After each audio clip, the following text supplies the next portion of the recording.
Հիմնական ձեր ելույթից հետո, պարոն վարչապետ, դուք վերջերս ասել եք, որ հայ հասարակությունը կպահպանի խաղաղությունը մյուս տարվա խորհրդարանական ընտրություններով։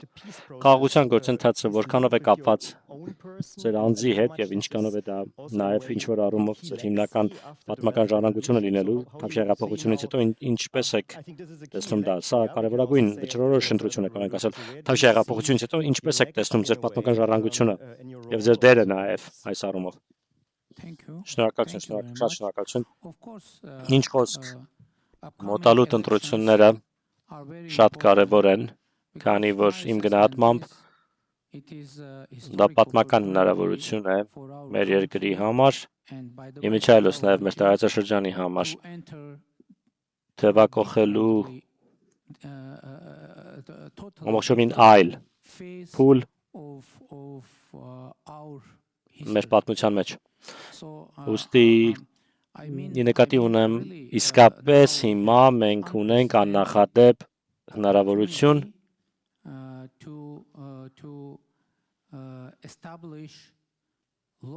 հաստատելու տևական խաղաղություն, իմիջիայլոց։ Շատ կարևոր է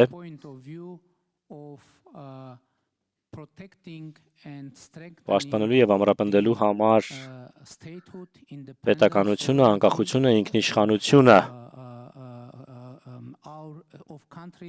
մեր տարածաշրջանի երկրների, քանի որ երբ մարդիկ հարցնում են, թե ինչու է այս համաձայնությունը, պայմանավորվածությունը հիմա հնարավոր դարձել եւ ոչ մի քանի տարի առաջ, բազմաթիվ գործոններ կան, ինչ խոսք, բայց ես կարծում եմ ամենակարևոր գործոններից մեկը, որն ազդել է այս պայմանավորվածության վրա, դա ընդհանուր շահերի երկու ստեյք ըմբռնումն է մեր տարածաշրջանի երկրների կողմից։ Մենք, ինչպես գիտեք, մենք անկախ երկրներ ենք դարձել 1991 թվականին, նկատի ունեմ Հայաստանը, Ադրբեջանը եւ Վրաստանը եւ Խորհրդային Միության փլուզման արդյունքում եւ դա ինչ որ առումով ամբողջովին նոր իրավիճակ էր, սակայն ոչ ամբողջովին նոր ընկալմամբ նրա, թե ինչ է տեղի ունեցել կամ ինչ է տեղի ունենում եւ հիմա ես կարծում եմ ամենակարևոր գործոնն այս խաղաղության պայմանավորվածության գործարքի վերաբերյալ դա նոր ընկալումն է, նոր տեսանկյունն է մեր տարածաշրջանի վերաբերյալ նոր ընկալումը, որն իսկապես աննախադեպ իրավիճակ է ստեղծում եւ մենք կարող ենք հիմնվել դրա վրա, որպեսզի մեր երկրները դարձնենք ավելի անկախ, դարձնենք ավելի ինքնիշխան եւ ավելի ապահով։ Սակայն ես կարծում եմ, որ դա Հայաստանի եւ Ադրբեջանի համար երկու ստեյք ձեռքբերում է, միասնական ձեռքբերում է եւ մեր ներքին քաղաքականության տեսանկյունից իհարկե շատ կարևոր ձեռքբերում է դա քաղաքացիական պայմանագիր կուսակցության, մեր կուսակցության եւ մեր քաղաքական թիմի համար, այդ թիմի հետ միասին մենք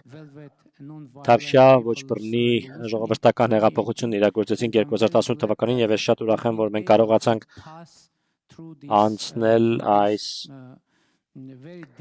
շատ ծանր ժամանակները, այսպես ասենք, դժոխքի միջով անցանք եւ հասանք այս կետին։ Շատ շնորհակալություն, Սերգեյ։ Անցնենք ձեզ, վերջերս դուք Եվրոնեստի խորհրդարանական վեհաժողովին մասնակցեցիք Հայաստանի խորհրդարանում, կարծես բավական լավ քննարկում է տեղի ունենում նաև Հայաստանի խորհրդարանի հետ, ինչպես եք տեսնում Եվրամիության ու Եվրոպական խորհրդարանի տեսանկյունից հարաբերությունները Հայաստանի հետ եւ այս պահին, մասնավորապես նաև Եվրամիությանը մերձեցման հնարավորությունը, ինչն է փոխվել ձեր տեսանկյունից, ինչ կետում ենք հիմա։ Շատ շնորհակալություն, պարոն վարչապետ, հրաշալի ելույթի համար։ Ես կարծում եմ, որ մենք հիմա մեր տեսանկյունից, եվրոպական տեսանկյունից մենք, այսպես ասենք, աշխարհ ռազմավարական ներդաշնակեցման փուլում ենք Հայաստանի հետ։ Սա օրինակ է թե հանդգնեմ ասել այսպես հետ խորհրդային դարաշրջանն ավարտված է եւ դուք իրավացի եք մենք 30 տարի ապրեցինք մի փուլում որում մենք էլ երկրները դիտարկում ենք այն տեսանկյունից որ սա հետ խորհրդային տարածք է դա ավարտված է սա թիվ 1 եւ թիվ 2 տարածաշրջանը որպես հեռավոր շրջան դիտարկելու փուլն է ավարտված։ Եվրոպան կենտրոն ամեն ինչ հեռավոր շրջան, արևելյան հարևանություն ենք անվանում, գործընկերություն եւ այլն, դա ավարտված է։ Մենք հիմա ամբողջովին այլ աշխարհում ենք եւ սա հնարավորություն է ընձեռում։ Եվ ահա թե ինչու կապակցվածությունը կենտրոն եւ հեռավոր շրջաններ հայեցակարգ չէ։ Այստեղ տարբեր երկկողմ ու բազմակողմ հարաբերությունների համախումբ է եւ մենք փորձում ենք դրանք դասավորել այնպես, որ աշխարհ քաղաքական ու տնտեսական ու ժողովրդավարական իմաստով շահեկան լինի եւ Եվրամիության համար եւ մեր գործընկերների համար եւ այդ փուլում ենք հիմա կարծում եմ եթե դիտարկում ենք Հայաստանը այն երեք կետերը, որոնք հատկապես կարևոր են մեզ համար, թիվ 1 Հայաստանի բացումը հասարակության առումով ժողովրդավարացում, թափանցիկության հավաքած թափը այնտեղ, մենք իհարկե մեծ ողջավորությամբ ենք հետևում ընտրություններին, որոնք շուտով կլինեն, մենք հենց նոր դրա մասին խոսեցինք, ինչով մենք կարող ենք օգնել, ինչով մեր այլ գործընկերները կարող են օգնել, օրինակ Մոլդովան իր փորձով ինչպես կօգնի բարեհաջող ժողովրդավար ընտրություններին։ Երկրորդը այն է, որ Հայաստանը իհարկե արժանահավատ, հուսալի խաղաղության գործընկեր է, դա կարծում եմ լրջագույն ձեռքբերում է եւ անգամ ես շքախվում եմ դա ասելիս, որ անկասկած մեր լավ բարեկամ Ադրբեջանի դեսպանը նստած է այստեղ, պարոն Աղաևը, շատ հրաշալի է ձեզ այստեղ տեսնել, բոլորի հետ միասին սա բնական փոխանակում է եւ մենք պարտավոր ենք դրան աջակցել։ Ես գիտեմ Եվրամիության դիրորդական առաքելության դերը կարող եք դրա մասին խոսել, բայց իհարկե Եվրամիությունն էլ ունի ներդրում այս գործընթացին եւ մենք կարող ենք ավելին անել դրա առումով։ Իմիջիայլոց այդ մասին խոսելիս կարծում եմ սա լավագույն օրինակն է անձի առաջնորդության եւ անձի առաջնորդությունն ու պատասխանատվությունն ու քաջությունը ինչ կարող են անել այդ տեսանկյունից պարոն վարչապետ շատ շնորհակալություն ձեր անձնապես ձեր արածի համար այս խաղաղության գործընթացի համար առանց ձեզ ոչինչ հնարավոր չէր լինի։ Միջավայր ես վերջինն եմ հիմա խոսում, այսպես անձնավորված մի քիչ, բայց ձեր անձնական ձեռքբերումն է, ես կարծում եմ, եւ իհարկե նաեւ նախագահ Ալիևին է, եւ երրորդը կապակցվածության խնդիրն է, ինչպես կարող ենք մենք տեխնիկական, թվանշային, տրանսպորտային քաղաքականությունը, որոնցում մենք ուժեր ենք հիմա համատեղում վերածել իրական աշխարհ-քաղաքական ներդաշնակեցման ու տարածաշրջանի բացման, սահմանների բացման, մենք խոսում ենք Թուրքիայի մեր գործընկերների հետ դրա մասին մշտապես։ Ես գիտեմ, որ Ադրբեջանի հետ էլ հիմա կա շարժ, ինչպես ապրանքները կարող են տեղափոխվել, էներգակիրները կարող են տեղափոխվել։ Մարտակոսը մեր հանձնակատարը 500 միլիոնի մասին հայտարարեց թրիպի համար դեպի Վրաստան ցանցը փակելու, ինչպես նաև հուսանք շուտով Թուրքիայի հետ ցանցը կապելու, որ էներգակիրները հոսեն եւ այդ կերպ մենք Հայաստանը դուրս ենք բերում այս ինքնապարտադրված մեկուսացումից, որը կախվածությունը մեկ կոնկրետ երկրից եւ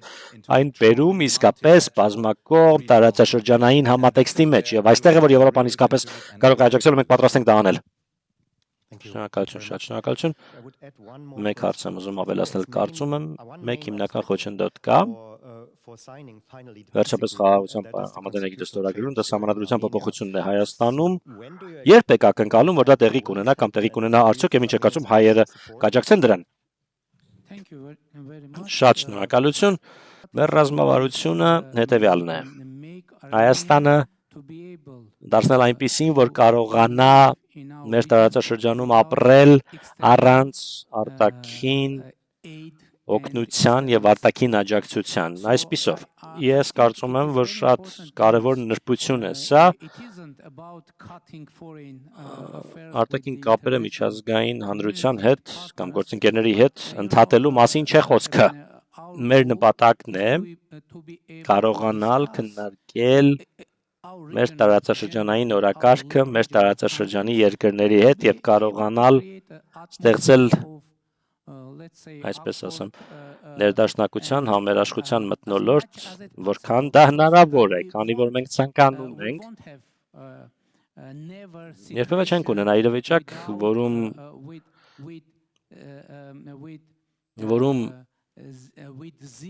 կլինեն 0 խնդիրներ, այսինքն ինչ է տեղի ունենում։ Գիտեք, խնդիրները ամենուր կան խնդիրներ եւ Եվրոպայում կան բազմաթիվ նշպություններ, այսպես ասենք, անգամ լարվածություն պետությունների միջև եւ այլն, սակայն առաջնորդումը այդ բոլոր իրավիճակները կառավարելու առումով կարողանալու ստեղծել խաղաղություն եւ պահպանել խաղաղությունը եւ թե ինչու հիմա որն է մեր խոսույթը։ Մենք ասում ենք, որ խաղաղությունը հաստատված է, միանշանակ, եւ մենք դա կարողանում ենք տեսնել տեղում, գետնի վրա, բայց մյուս կողմից ամենօրյա խնամքի կարիք ունի դա, առանց չափազանցնելու, ամենօրյա խնամքի կարիք ունի եւ առանց ամենօրյա խնամքի եւ հոգացության այն ռիսկի ենթարկված կլինի հաստատ։ Ձեր հարցը այո։ Գիտեք ինչ, մեր դիրքորոշումը շատ բաց է։ Քանի որ երբ Ադրբեջանը այդ մտահոգությունն է առաջ քաշում, ասելով, որ Հայաստանի Հանրապետության սահմանադրության մեջ կան տարածքային պահանջներ Ադրբեջանին դեմ, չձանձրացնեմ ձեզ, բայց մենք կարող ենք ապացուցել, որ որևիցե տարածքային պահանջ մեր սահմանադրության մեջ չկա Ադրբեջանի նկատմամբ։ Եվ մենք կարող ենք ապացուցել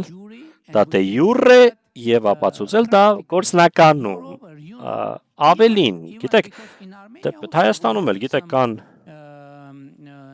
որոշ մեկնաբանություններ եւ ընթերցումներ Ադրբեջանի սահմանադրության,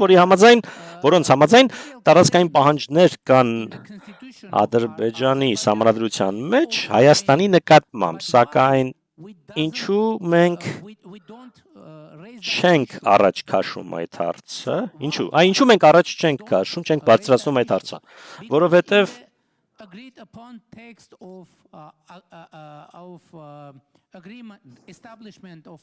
խաղաղության եւ միջպետական հարաբերությունների հաստատման մասին համաձայնագրի տեքստում Հայաստանի եւ Ադրբեջանի միջեւ, որը նախաստորագրվել է Վաշինգտոնում, բոլոր այդ հարցերը անդրադարձված են։ Իմ միջայլոց արդեն դա հրապարակված փաստաթուղթ է եւ բոլորը կարող են այն գտնել համացանցում եւ ընթերցել։ Առաջին իսկ հոդվածում այդ համաձայնագրի դրույթ կա, որի համաձայն Հայաստանը եւ Ադրբեջանը ճանաչում են միմյանց տարածքային ամբողջականությունը, հաշվի առնելով խորհրդային ժամանակների վարչական սահմանները դարձել են պետական սահմաններ, դրա հիման վրա Հայաստանը եւ Ադրբեջանը որևէ տարածքային պահանջներ չունեն միմյանց նկատմամբ եւ պարտավորվում են այդպիսի պահանջներ չբարձրացնել, չներկայացնել ապագայում։ Մեկ դրույթ էլ կա այդ նախաստորագրված համաձայնագրում, որի համաձայն կողմերից ոչ մեկը իրավունք չունի իր ներպետական օրենսդրությունը մեջ բերել, վկայակոչել, չկատարելու համար այս համաձայնագիրը եւ այլն։ Ավելին մեր սահմանադրության մեջ դրույթ կա, որի համաձայն վավերացված միջազգային փաստաթղթերը ավելի բարձր իրավաբանական ուժ ունեն, քան ներպետական օրենսդրությունը։ Ուստի ընդհանուր առմամբ ուղղակիորեն պատասխանելով ձեր հարցին, եկեք պատկերացնենք, որ հիմա խաղաղության համաձայնագիրը ստորագրվում է, դրանից հետո մեր սահմանադրության եւ օրենսդրության համաձայն մենք պետք է դա ուղարկենք սահմանադրական դատարան, որպեսզի վերջինս ստուգի այդ համաձայնագրի պատասխանությունը մեր սահմանադրությանը։ Եվ երբ մենք այն ուղարկենք սահմանադրական դատարան, երկու տարբերակ կա։ Առաջինը, եթե սահմանադրական դատարանը որոշի, որ այն ամբողջովին համապատասխանում է մեր սահմանադրությանը, ապա խոչընդոտ չկա, որ դա վավերացվի, այդ համաձայնագիրը վավերացվի եւ երբ այն վավերացվի, մեր սահմանադրության համաձայն այն կստանա բարձրագույն իրավական ուժը մեր երկրում։ Ես հրապարակավ ասել եմ, որ եթե մեր սահմանադրական դատարանը մնում է դատարան, եթե միգուցե որոշի, որ այն չի համապատասխանում մեր սահմանադրությանը, ես արդեն հրապարակավ ասել եմ, որ անձամբ ես կնախաձեռնեմ սահմանադրական փոփոխություններ, ինչու եմ ես փորձում բացատրել սա, որովհետև իրականության մեջ որևէ խնդիր եւ խոչընդոտ չկա մեր սահմանադրության մեջ։ Եթե մենք խնդիրը անաչառ կերպով դիտարկենք ու մենք պատրաստ ենք արձագանքել Ադրբեջանին ուզող հարցերին, նստել եւ քննարկել նշբությունները իմիջայլոց գաղափար կար անգամ միջազգային իրավաբանական փորձաքննություն անցկացնել այս հարցի պատասխանը հասկանալու համար, բայց գիտեք, մյուս կողմից իմ պատասխանը լիարժեք չէր լինի, եթե չնշեի մի այլ նշբություն։ 2018 թվականից մենք ներսում իմիջայլոցը կապված է միայն մեր ներքին խնդիրների հետ եւ մեր ժողովրդավարության ամրապնդման հետ եւ մեր պետականության ամրապնդման հետ մենք ունենք եւ ունենք օրակարգ ընդունելու նոր սահմանադրություն եւ վերջերս մեր կուսակցության համագումարի հռչակագրում մենք հռչակեցինք, որ մեր ժողովրդից նոր մանդատ ստանալուց հետո 2026-ի ընտրությունների արդյունքում մենք կնախաձեռնենք ամբողջովին նոր սահմանադրության ընդունումը Հայաստանի Հանրապետության համար։ Սակայն դա գիտեք, մենք չենք քննարկում այս թեման, քանի որ ամբողջովին ներպետական թեմա է սա։ Մենք այն չենք քննարկում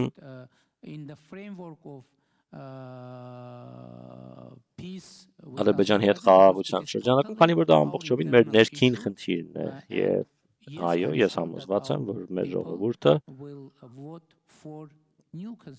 կքվեարկի նոր սահմանադրության օգտին, քանի որ դա վերաբերում է մեր ժողովրդավարության ամրապնդմանը, պետականության ամրապնդմանը, անկախության ամրապնդմանը եւ իհարկե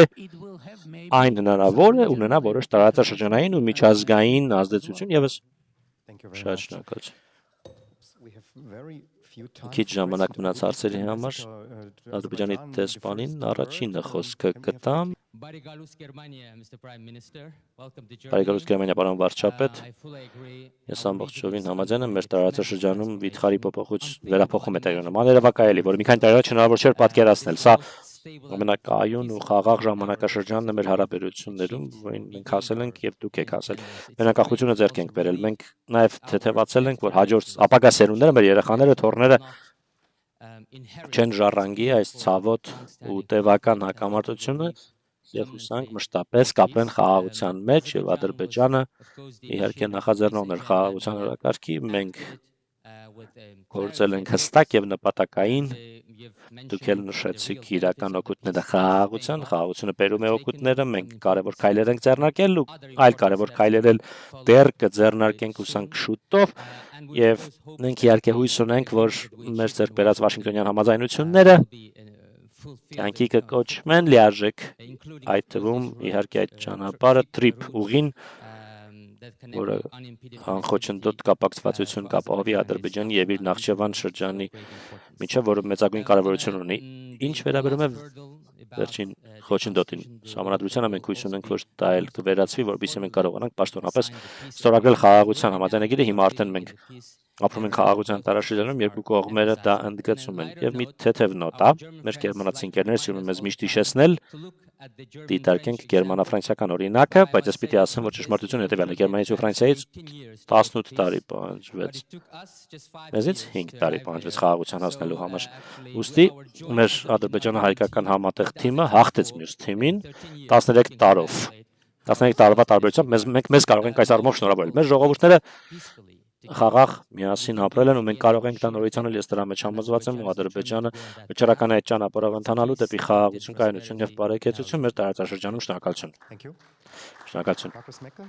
Մարկուս Մեկեր։ Հարցը հետևյալն է։ Պետական իրավիճակի վերաբերյալ հատկապես եկեղեցու։ Բավական շատ նամական վերաբերմունք կա եկեղեցու կողմից ձեր կառավարության դեմ։ Նաև ընդդիմության հետ կապված է այս իրավիճակը, ինչ եք տեսնում եկեղեցում, հասարակությունում, իրականում ինչ շանս ունեք հաջողության հասնելու։ Իմ հարցը հետևյալն է, գիտեմ, որ շատ ավելի շատ ներկայամետ մոտեցում եք որտեղ գրել իրական Հայաստան հայեցակարգով, բայց ես մտածում եմ ինչպես կարելի է իրապես նաև պատմական խոսույթը համապատասխանեցնել, արդյոք կա ռազմավարություն միատեղելու պատմական խոսույթները, որպեսզի առաջ շարժվեք դեպի ապագա, քանի որ սրանն էլ պետք է անդրադառնան Ադրբեջանի ղեկավարները, Թուրքիայի ղեկավարները, բայց հարցը հետևյալն է, ինչպես կարող եք այլ սերունդներ կերտել առանց իհարկե անդրադառնալու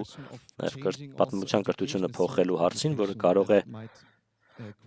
այլ գաղափար ստեղծել այդ պատկերացում հարևանի մասին։ Ես մտածում եմ կրթական ինչ ռազմավարություն կա երկարաժամկետ հատվածում։ Շնորհակալություն։ Ինչ կոնկրետ քայլեր կան Հայաստանի համար կապված Եվրամիության ինտեգրվելու հետ։ Գերմանիան եւ Եվրամիությունը ինչպես կարող են պաշտպանելու աջակցել Հայաստանին այս ընտրությունների ընտրարշավի ընթացքում, ինչպես նաև այս քվեարկության օրը ռուսական ազդեցությունից պաշտպանել ընտրություններին միջամտելու փորձերից Ռուսաստանի կողմից։ Ես կարծում եմ դեռ Բաքվում պահվող 20 թվականի պատերազմից հետո պահվող պատանդների խնդիրը շատ կարևոր է նշել, քանի որ իմ հասկանալով, եթե խաղաղության համաձայնություն եք ձեռք բերում, միևնույն է պետք է նաև անդրադառնաք, քայլեր ձեռնարկեք, որպեսզի խաղաղություն ապահովեք, եւ եթե պատերազմից դեռ մարդիկ երևարված են, բանտում են պահվում ու պատանդ են պահվում մի երկրում, որ եթե խաղաղություն եք համաձայնեցնում, ապա ես կարծում եմ իրավական միջոցներ պետք է ձեռնարկվեն եւ ինչպես ասեմ, Հայաստանի լավ, ես կարծում եմ, որ այդքանով սահմանափակվեմ։ Խոսքը ձեզ վերադարձեմ։ Շնորհակալություն, ես կսկսեմ մեր մասից ու ռազմավարությունից դեպի Եվրոպական միություն եւ Վրաստանի տեսանկյունից, դիտանկյունից։ Գիտեք, մեր օրակարգի գլխավերևում, Եվրամիության հետ կապված օրակարգի գլխավերևում դրված է Վրաստանի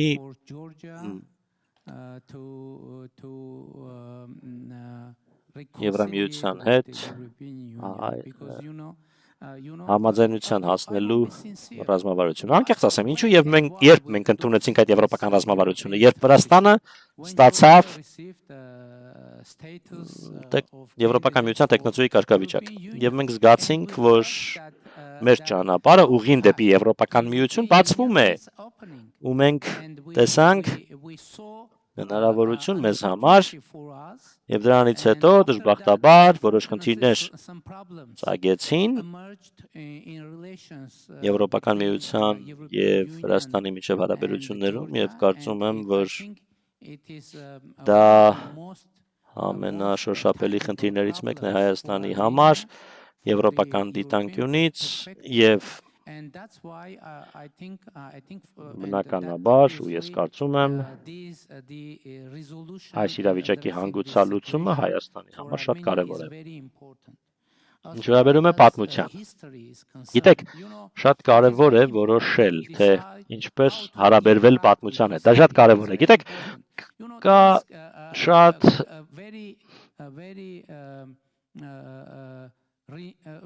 կարևոր մի ասացվածք, որ պետք է դասեր առնենք պատմությունից։ Բայց գիտեք, բոլորը դրա մասին գիտեն, բոլորը դա գիտեն, բայց որն է խնդիրը։ Խնդիրն այն է, որ չկա կոնկրետ ցուցում, թե պատմության որ էջում է այդ որում են այդ դասերը գրված, որ բացենք ցուցումներ չկան,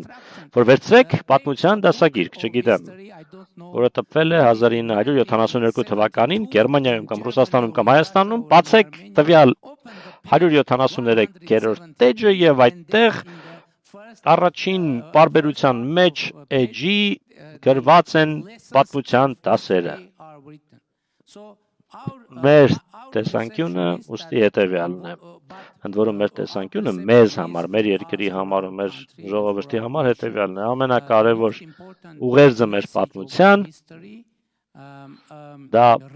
պահանջն է չկրկնելու այդ պատմությունը կրկին ու կրկին եւ փորձելու բացվել ու ստեղծել ամբողջովին նոր պատմություն, կերտել նոր պատմություն մեր երկրի ու մեր ժողովրդի համար, քանի որ գիտեք ու դա ակնհայտ է ու բոլորը դա գիտեն, հետևյալն է։ Դա ընդ որում մեր ազգի առանձնահատկություններից է, ամբողջ աշխարհում հասկացված լինել, տառապանքը, ցեղասպանությունը եւ այլն, բայց գիտեք, մենք որոշել ենք մեր հայացքը շրջել եւ կենտրոնանալ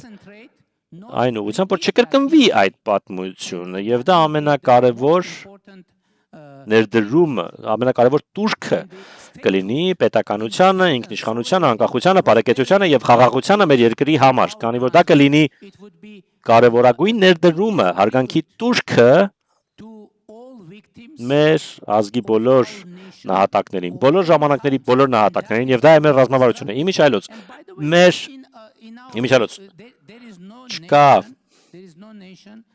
ազգ, որը կհամարի, որ ինքը չի տառապել։ Բոլոր ազգերն էլ համարում են, որ իրենք տառապել են։ Եվ յուրաքանչյուր ազգ ունի իր տառապանքները, ողբերգությունները եւ այլն։ Սակայն մեր ռազմավարությունն առաջին հերթին հետևյալն է՝ չկրկնել նույն պատմությունը կրկին ու կրկին, այլ փորձել ստեղծել ամբողջովին նոր, ավելի լավատեսական, ավելի բարեկեցիկ, ավելի խաղաղ պատմություն եւ հիմա այսօր մենք փորձում ենք հենց դա անել։ Այո, եկեղեցու մասին, գիտեք, շատ զգայուն թեմա է, հատկապես որ այն ավելի հասկանալի դառնա ձեզ եվրոպական լսարանիդ համար, ես խոսում եի քիչ առաջ ստանդարտներին համապատասխանելու մասին, այս ամբողջ պատմությունը եկեղեցու թեմայով զուտ համապատասխանելու մասին է։ Նախ եւ առաջ համապատասխանությունը եկեղեցու իր իսկ կանոններին։ Ինչ ենք մենք ցանկանում։ Մենք ցանկանում ենք տապանցիկություն, հաշվետվողականություն, համապատասխանություն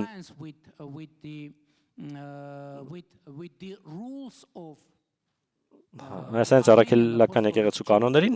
ի նկատի ունեմ համապատասխանությունը եկեղեցականների, հոգևորականների եւ այլն, քանի որ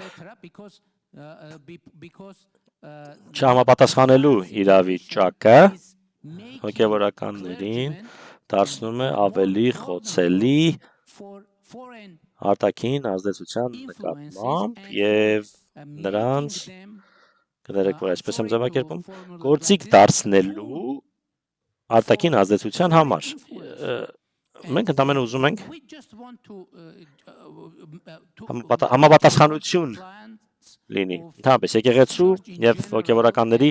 եկեղեցականների եւ եկեղեցու ղեկավարների համապատասխանությունը լինի, հաշվետվողականությունը լինի, ոչ ոք չգիտի թե ներ եկեղեցին ինչպես է ֆինանսավորվում, ոչ ոք դա չգիտի, քանի ինչ գումար է մուտք գործում, ինչպես է այն ծախսվում ու գիտեք ամենամեծ խնդիրը որն է։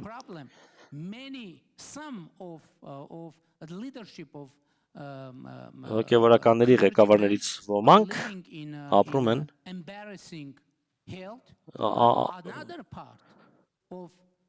ամոթալի վիճակում, իսկ սովորական եկեղեցականներից ոմանք ապրում են աղքատության մեջ, եւ դա խնդիր է, եւ դա վնաս է պատճառում մեր երկրի բարոյական մթնոլորտին։ Մենք ցանկանում ենք, որ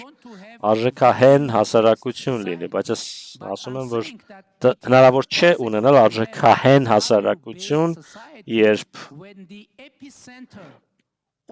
մեր համակարգի էպիկենտրոնը ախտահարված է եւ մեզ անհրաժեշտ է բարեփոխում ունենալ, մեզ անհրաժեշտ է մեր եկեղեցին համապատասխանի մեր հասարակության առաջ եւ թափանցիկ լինի եւ դիլնեն գործիքներ ստուգելու հոգեվորականների, եկեղեցականների բարեվարկությունը եւ այլն ու կարծում եմ մեր օրակարգը ամբողջովին թափանցիկ է առանց ինչ որ թաքնված կամ ծպտյալ օրակարգերի ոմանք ասում են թե կառավարությունն ու վարչապետը գործում են ընդդեմ հայաստանյան առաքելական եկեղեցու դա անհնար է գիտեք որովհետեւ ես հետևորդ եմ ես հավատացյալ եմ հայաստանյան առաքելական եկեղեցու ես Իսուս Քրիստոսի հավատացյալ եմ ես հետևորդ եմ Իսուս Քրիստոսի վերջերս ես հայտարարեցի որ Իսուս Քրիստոսը իմ սիրտն է Եվ ես չեմ կարող գործել Իսուս Քրիստոսին դեմ, հակառակ եւ իմ եկեղեցուն հակառակ։ Դա իմ եկեղեցին է, գիտեք։ Ու մեր եկեղեցին է։ 90-ից ավելի տոկոսը մեր կառավարության անդամների Հայաստանյան առաքելական եկեղեցու հետևորդներ են եւ իրենք ու մենք ցանկանում ենք համապատասխանի Եվ թափանցիկ ու հաշվետու լինի եւ ազնիվ լինի եւ արժեքահեն լինի եկեղեցին։ Ինչ վերաբերում է ես կուզեի միջայլոց արձագանքել Ադրբեջանի տեսփանի խոսքին։ Ես երախտապարտ եմ ջերմ ողջույնի համար, բայց մյուս կողմից գիտեք, ես մտածում եմ արդյոք Ադրբեջանը ցանկանում է որ տարածքային պահանջներ լինեն Հայաստանի սահմանադրության մեջ թե ոչ երբեմն իմ տպավորությունը գիտեք որն է որ մեր ադրբեջանցի գործընկերները շատ են ուզում այսպես ուզում են որ մեր սահմանադրությունը պարունակի տարածքային պահանջներ Ադրբեջանի նկատմամբ բայց գիտեք չկան տարածքային պահանջներ Չունենք տարածքային պահանջներ մենք եւ մենք պատրաստ ենք դա ապացուցել եւ ակնհայտ է դա եւ ուստի ինչպես արդեն ասացի եւ որն է մեր ռազմավարությունը հետեւյալն է լինել հետեւողական առանց լարվածության եւ դրական եւ խաղաղ մթնոլորտում ներկայացնել ու բացատրել մեր դիրքորոշման բոլոր նշբությունները, բայց գիտեք, իրականությունը հետևյալն է, անգամ հաշվի առնելով, որ Ադրբեջանը անկեղծորեն կարծում է, որ կան տարածքային պահանջներ Հայաստանի սահմանադրության մեջ, գիտեք, ամենաարագ լուծումը այդ խնդրի որն է, ստորագրել խաղաղության համաձայնագիրը եւ ուղարկել դա, արդեն ասել եմ, դա պարտադիր է եւ երբ Հայաստանի կառավարությունը այն ուղարկի մեր սահմանադրական դատարան եւ երբ մեր սահմանադրական դատարանը ասի կամ եթե ասի, որ այն ամբողջովին համապատասխանում է, համաձայնագիրը ամբողջովին համապատասխանում է մեր սահմանադրությանը, այն կգնա խորհրդարան, կվավերացվի եւ մենք եւ կստանա ավելի բարձր, ամենաբարձր, բարձրագույն իրավական ուժ Եվ այդ պարագայում չեն լինի տեսականորեն, գործնականորեն չեն լինի եւ չեն կարող լինել որևէ տարածքային պահանջներ Ադրբեջանի կողմից Հայաստանի նկատմամբ Հայաստանի կողմից Ադրբեջանի նկատմամբ, բայց եթե մեր սահմանադրական դատարանը որոշի, որ համաձայնագիրը չի համապատասխանում մեր սահմանադրությանը, ես արդեն ասել եմ եւ իմ պարտավորությունն է դա, մեր պարտավորությունն է նախաձեռնել սահմանադրական փոփոխություններ եւ դա է մեր դիրքորոշումը եւ մեկ հարց էլ կար ազատությունից զրկված անձանց մասին։ Գիտեք, շատ զգայուն հարց է սա եւ մեր դիրքորոշումը որն է։ Մեր դիրքորոշումը հետեւյալն է,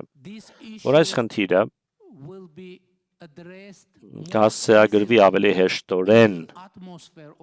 համագործակցության եւ խաղաղության մթնոլորտում, քան հակամարտության մթնոլորտում։ Հակամարտության մթնոլորտում հնարավոր չէ, տարբերակ չկա հասցեագրելու այս խնդիրը։ Սակայն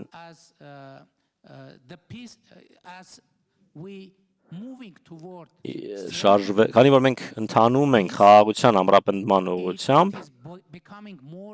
ավելի ու ավելի իրատեսական է դառնում փոքր քայլերով այդ խնդրի լուծումը։ Դա է մեր դիրքորոշումը։ Ուստի խաղաղություն հաստատելը նշանակում է լուծել